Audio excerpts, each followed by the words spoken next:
How to create a Bluebird account. In this quick guide, I'll show you how to create a Bluebird account, a popular prepaid card service by American Express and Walmart. Start by visiting the official Bluebird website at bluebird.com. On the homepage, click the sign up button to begin the account creation process. Provide your full name, date of birth, social security number, and residential address. You'll also be asked to create a username and password for your account. Bluebird requires identity verification.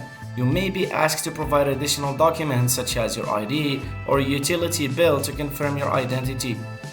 Choose how you'd like to fund your Bluebird account. You can add a bank account, use direct deposit, or load funds from a Walmart store or other locations. After filling in your details, review your information to ensure it's accurate. Once confirmed, click Submit to finalize the setup. And congratulations, your Bluebird account is now set up. You can start using your prepaid card for online and in-store purchases.